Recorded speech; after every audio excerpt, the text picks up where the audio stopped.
Maka sampai dengan posisi terakhir ini profitnya itu 38%.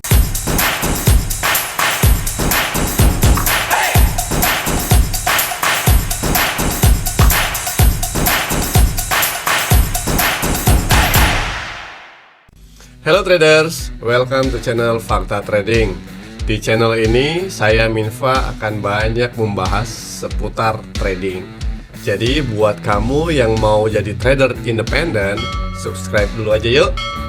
Nah, kali ini saya mau membahas tentang divergences. Divergences itu apa sih? Nah, coba kita lihat ya. Jadi menurut Investopedia, divergences adalah when the price of an asset is moving in the opposite direction of a technical indicator. Jadi kalau kita simplify, arti dari divergence adalah ketidakselarasan antara pergerakan harga dan pergerakan dari indikator itu sendiri. Kalau kita lihat yang normal kan seperti ini ya. Ketika harga naik, indikatornya juga, MACD-nya juga naik, RSI-nya juga naik. Ketika harga turun, MACD-nya turun, RSI-nya juga turun. Nah, itu normalnya seperti itu. Teman-teman, divergences itu ada dua. Pertama, negatif divergence, dan yang kedua, positif divergence. Negatif divergence adalah ketika harga new high, sebelumnya create new high, indikatornya nggak new high. Dan ini berarti tanda-tanda atau ada indikasi harga akan terjadi reversal atau bearish ya. Sedangkan positive divergence adalah kebalikannya. Ketika harga new low, indikatornya nggak new low. Ya. Itu berarti ada indikasi akan terjadi reversal dari tren turun atau akan terjadi bullish. Jadi kita perhatiin aja, kalau misalnya harga makin turun atau buat new low, tapi indikatornya makin naik, nah itu berarti tanda-tanda akan bullish atau tanda-tanda reversal. Nah, si bull mulai ngintip tuh artinya. Contohnya seperti ini.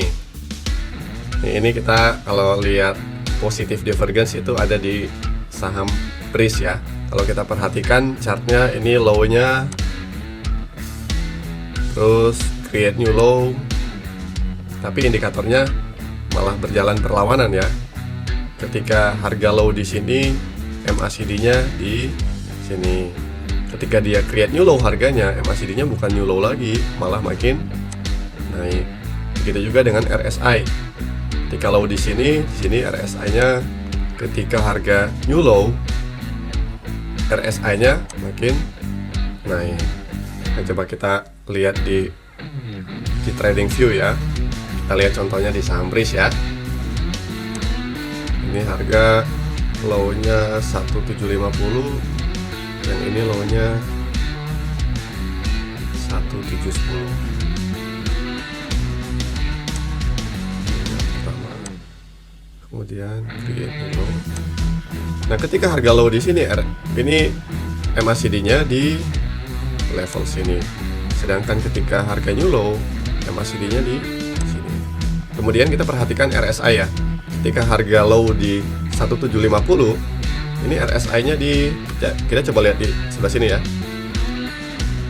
di 24.59. Namun ketika dia new low, RSI-nya di 35.54, jadi lebih naik ya. Kalau kita buat garis,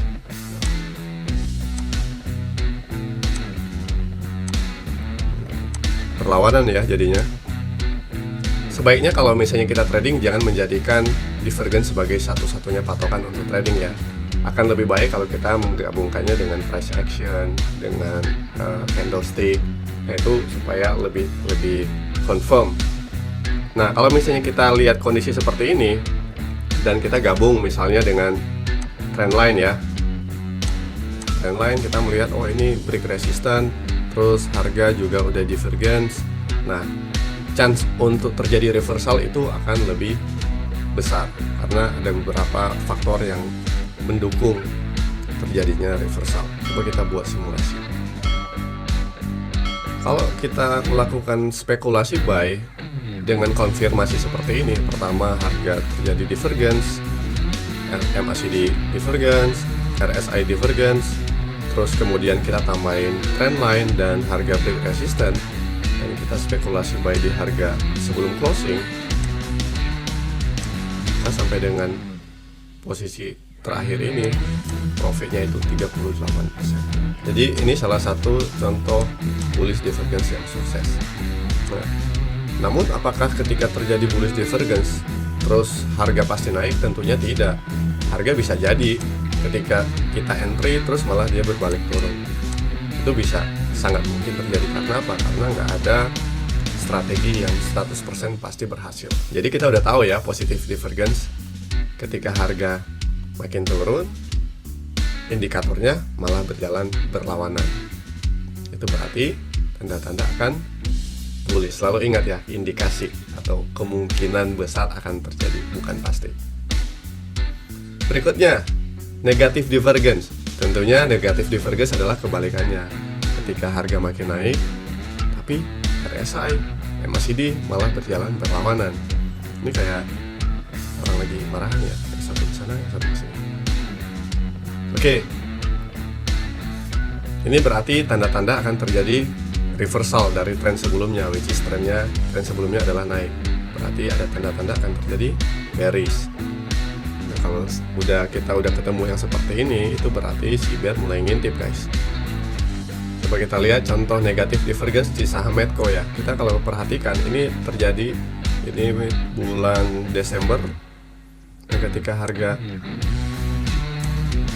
terjadi new high, ini indikatornya berkata sebaliknya.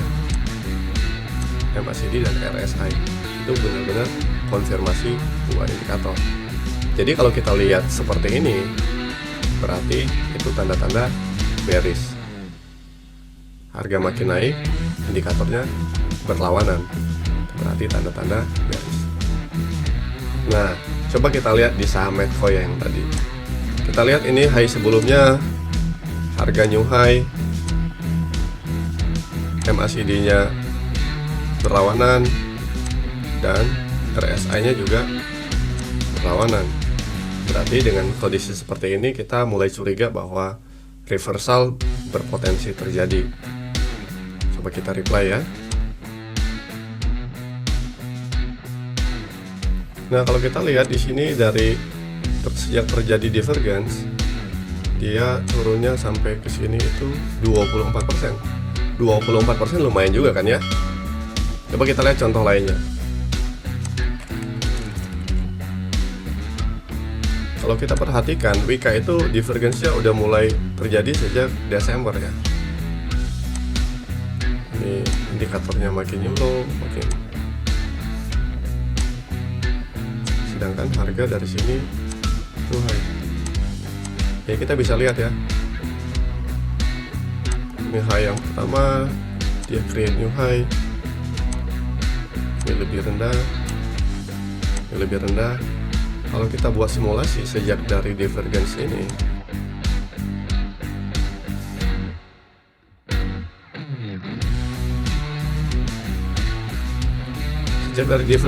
harga turunnya dalam banget guys, 57%.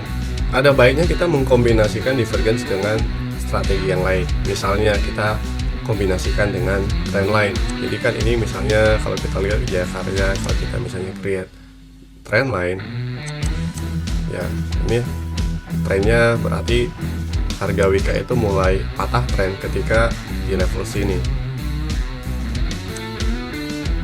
Jadi ada konfirmasi tambahan untuk setup trading kita. Pertama divergence, yang kedua dia udah break support trendline, itu berarti kan makin confirm lagi nih. Wah, ini udah divergence, terus supportnya udah tembus, berarti semakin kuat atau bukti-bukti yang kita dapat bahwa akan terjadi reversal itu semakin valid. Jadi guys, divergence itu bagus banget buat kita gunakan untuk mendeteksi reversal. Tapi sebaiknya kita gunakan beberapa konfirmasi lain untuk memutuskan bahwa ini benar-benar reversal atau hanya sekedar pullback. Jadi apakah reversal pasti terjadi setiap kali ada divergence? Tentunya tidak. Pada kenyataannya akan ada false signal, atau akan ada dimana ketika terjadi divergence, harga masih tetap melanjutkan tren sebelumnya. Buat teman-teman yang mau menggunakan ini sebagai faktor tambahan dalam trading, coba sebelumnya dibuat research dulu ya. Contohnya begini nih, misalnya dalam 10 kali divergence, atau dalam 10 kali bullish divergence, atau dalam 10 kali bearish divergence, berapa kali yang sukses, berapa kali yang berhasil, dan berapa kali yang gagal. Jadi kalau misalnya teman-teman mau menggunakan ini, coba dibuat research dulu ya. Oke, sampai di sini dulu pembahasan kita tentang divergence. Sampai jumpa dan salam cuan. Buat kamu yang mau jadi trader independen, jangan lupa subscribe ya. Kalau misalnya ada yang mau ditanyain, ketik aja di kolom komen. Oke, sampai jumpa di episode berikutnya. Bye.